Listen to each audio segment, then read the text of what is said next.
Last episode में हमने देखा था कि आंट जी निटी आन को उस एनिमल बोन के साथ में लेकर के एक माइंड में जाती है। तो दोस्तों देखेंगे आज के एक्सप्लेनेशन में क्या होगा। तो चलिए स्टार्ट करते हैं।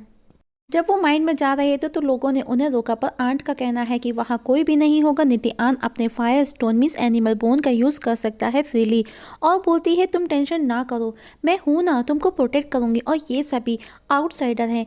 इनमें से बहुत से लोग ऐसे हैं जो यहाँ आने से डरते हैं, उनको हार्ड वर्क और खतरों से डर लगता है, इसीलिए वो ये सब कह रही है और कहती हैं कि ये हमारी नई फैमिली की फाउंडेशन है और यही वजह है कि हमारी नई फैमिली लिंग यून सेक्ट का संबंध बन सकता है। और नई फैमिली लिंग यून को पूरे साल फायर स्टोन प्रोवाइड करती है। कुछ एक ही भाग है जो हम अपने खुद के लिए रखते हैं और इसी वजह से लिंग फैमिली अपने स्टैंड पर खड़ी है। इवन वो आउटसाइडर को भी परेशान नहीं करते। मैं चाहती हूँ कि इन फ्यूचर अगर तुमको मौका मिलता है तो तुम लिंग यून सेक्ट के डिसिपल जरूर बनो। और अगर ऐसा होता है तो हमारी फैमिली भी स्टेबल हो जाएगी और इसके बाद में हमें मीन्स मुझे और तुम्हारे ग्रैंडपा को कोई भी परेशान नहीं करेगा, जो कि अब तक हम बर्दाश्त करते आए हैं। और अब आंट उसे उसके उस एनिमल बोन का ट्रैक करने का बोलती है, क्योंकि अभी वहाँ पर कोई भी नहीं था। और जैसे ही निटी आन उस बोन को बाहर निकालता है तो वो फायर को ऑब्जर्व करने लगती है और वो उसका लेवल भी हाई हो रहा था। अचानक से सब कुछ हिलने लगता है, मानो अर्थक्वेक आया हो। दूसरी तरफ ओल्ड मैन को दिखाया जाता है जिसका नाम वूजी है, जो कि लिंग यून जोंग का सुप्रीम एल्डर है। वो ये सब महसूस कर रहा था कि कुछ तो होने वाला है और उसे सब कुछ फील हो रहा है मानो कुछ बड़ा होने वाला है। माइंड के अंदर कोलैप्स होना स्टार्ट हो चुका था, पर जी नोटिस करती है कि सभी फायर स्टोन की एनर्जी को वही एनिमल बोन एब्जॉर्ब कर रही है। मतलब कि ये कोई नॉर्मल नहीं है, ये कोई स्पेशल बोन है, इसके अंदर कुछ तो सीक्रेट्स हैं। और उसी समय निटी आन मी वापस से वही स्ट्रेंथ सपना देखने लगता है जब वो घायल था, जहाँ हर तरफ आग ही आग है। उसे खुद भी समझ नहीं आता कि वो कहाँ है। वहीं माइन के बाहर वर्कर को भी पता चल जाता है कि माइन कोलैप्स हो रही है। सभी वर्कर्स वहाँ से भागने लगते हैं। जी को भी फील होता है कि कुछ तो गलत हो रहा है। वो निटी आन को वहाँ से बाहर चलने का बोलती है, पर इस समय निटी आन किसी और ही दुनिया में था। मतलब कि वो स्ट्रेंथ सपने में था और उसकी आंट उसे उसकी जगह से टस से मस भी नहीं कर पाती। वहीं बाहर वही एल्डर फूजी को भी पता चल जाता है कि उस माइन में कुछ तो गड़बड़ हो रही है। इसका पता करने के लिए वो अपने सोल को उस माइन में भेजते हैं। वूजे देखते हैं कि सभी वर्कर्स वहां से बाहर की तरफ भाग रहे हैं। माइन भी कोलैप्स हो रही है, पर तभी वो देखते हैं निटी आन को, जो एक ही जगह खड़ा है। उसकी आंट उसे सपने से बाहर लाने की कोशिश कर रही है, पर वो अपनी जगह से हिलता तक नहीं। वूजे देखते हैं उसके ऊपर एक बड़ा सा पहाड़ का टुकड़ा गिरने वाला है, लेकिन उस पहाड़ के टुकड़े को वूजी उसके ऊपर गिरने से बचा लेते हैं, जिसे वो दूर हवा में फेंक देते हैं। तभी अचानक से निटी आन सपने से बाहर आ जाता है। उसे लगता है उसने 6 लेवल ब्रेक थ्रू कर लिया है, पर उसकी आंट उसे बस जल्दी से जल्दी वहाँ माइन से बाहर चलने का बोलती है। वो दोनों भी वहाँ से बाहर की ओर भागते हैं और उस दौरान हम देखते हैं कि वूजी उनको प्रोटेक्ट कर रहे थे। सभी वर्कर्स बाहर खड़े उन्हीं दोनों का वेट कर रहे थे। तभी वो दोनों भी वहाँ पहुँच जाते हैं। दोनों को देख करके सही सलामत सबकी जान में जान आती है। वो दोनों भी वापस घर लौटते हैं। रास्ते में जी निटी आन को पूछती है कि वो माइंड में क्या कर रहा था, उसने उसे कितना होश में लाने की कोशिश की।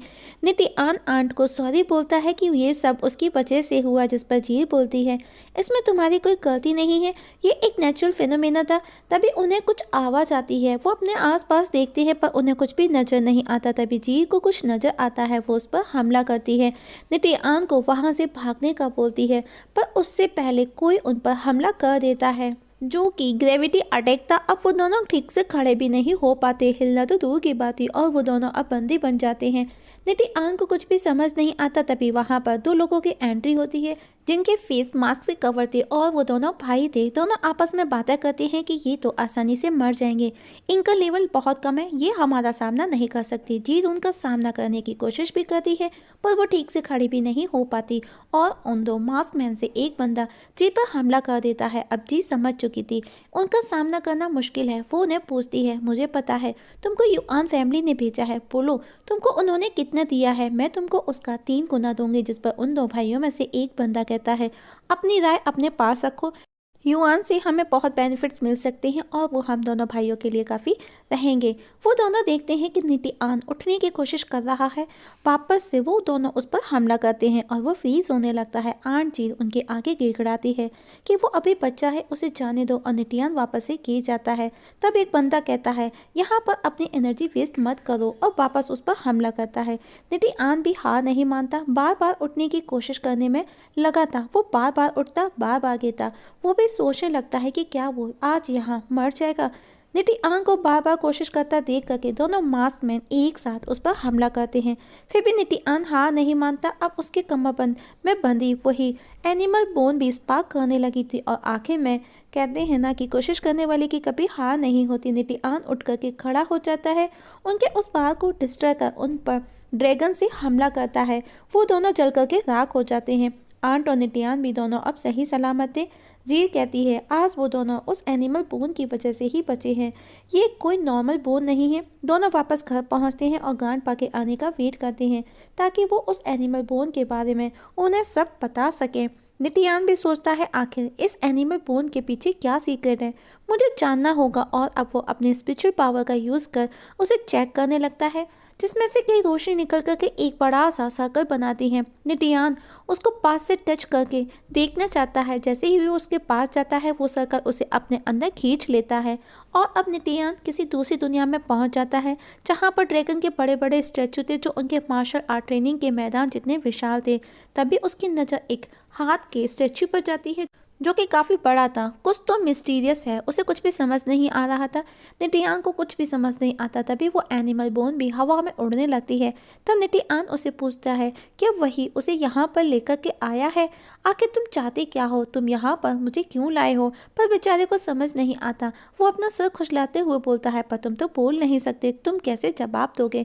वहीं जी ग्रैंडपा को लेकर के घर पहुँचती है। काफ़ी देर तक दरवाज़ा नहीं खुलता तो वो खुद से अंदर चले जाते हैं, जहाँ पर निटिआन उन्हें कहीं भी नजर नहीं आता था। जी ग्रैंडपा को बताती है कि युआन ने मुझे और निटिआन को कई बार चोट पहुंचाने की कोशिश की, कहीं ऐसा तो नहीं निटिआन को उसी ने गायब किया हो।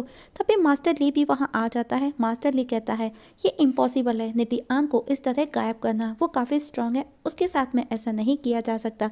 जिस पर जी कहती है अगर वो नहीं है तो और कौन हो सकता है इस सब के पीछे। तब मास्टर ली कहता है अगर ऐसा है तो हमको उसके रूम को जाकर के देखना होगा, शायद वहाँ पर हमको कोई उनके खिलाफ क्लू मिल जाए।